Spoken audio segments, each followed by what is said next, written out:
Cancer de Kate Middleton, les révélations d'un médecin, elle risque de perdre ses cheveux si.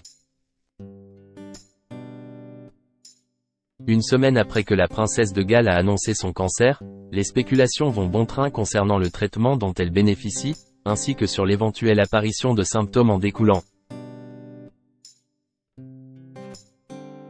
Interviewé par Voici ce 29 mars, un médecin oncologue a livré son avis sur ces points. Après des semaines de mystère, agrémentées par diverses suppositions, rumeurs ou autres théories autour de son état de santé, Kate Middleton a annoncé qu'elle était atteinte d'un cancer, le 22 mars dernier. C'est à l'aide d'une vidéo postée sur le compte X, ex-Twitter, officiel du prince et de la princesse de Galles que l'épouse du prince William a révélé cette information au monde entier. Loin de calmer les rumeurs, ce sont d'autres questions que cet aveu a suscité.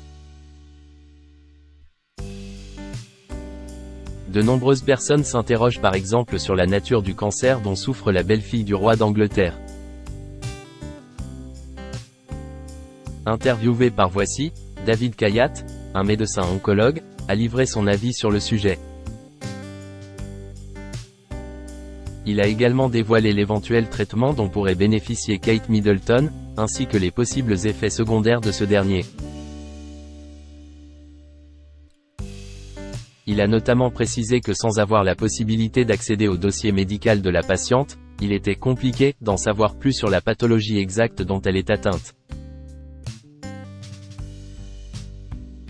Il a ensuite affirmé, son cancer a été découvert à la suite d'une chirurgie abdominale, réalisée en janvier dernier, NDLR.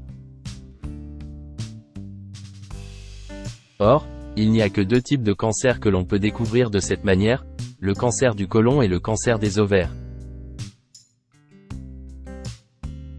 Selon le Dr Kayat, ces cancers sont très bien soignés à l'heure actuelle. On obtient généralement 100% de rémission et 85% de guérison. Abordant la question du traitement dont bénéficierait la princesse de Galles, ainsi que ses effets secondaires, l'oncologue a expliqué, si elle suit une chimiothérapie préventive, c'est que le cancer a été détecté à un stade précoce.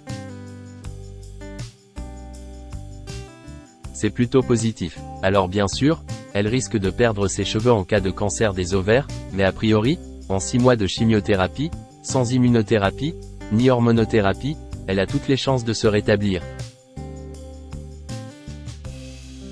Kate Middleton protectrice envers ses enfants. Dans la vidéo d'annonce qu'elle a partagée, Kate Middleton avait expliqué que la découverte de son cancer avait un véritable choc pour elle. Malgré tout, la princesse de Galles reste très protectrice envers ses enfants et tente de les préserver au mieux des inquiétudes, ainsi que des remarques dont ils pourraient souffrir de la part de leurs camarades de classe. Ainsi, elle a choisi de prendre la parole le 22 mars, date qui correspond au jour des vacances scolaires au Royaume-Uni, comme le rappellent nos confrères de Voici. La princesse de Galles semble espérer que les choses se seront calmées d'ici à ce que les princes George, Louis et la princesse Charlotte reprennent l'école le 17 avril prochain.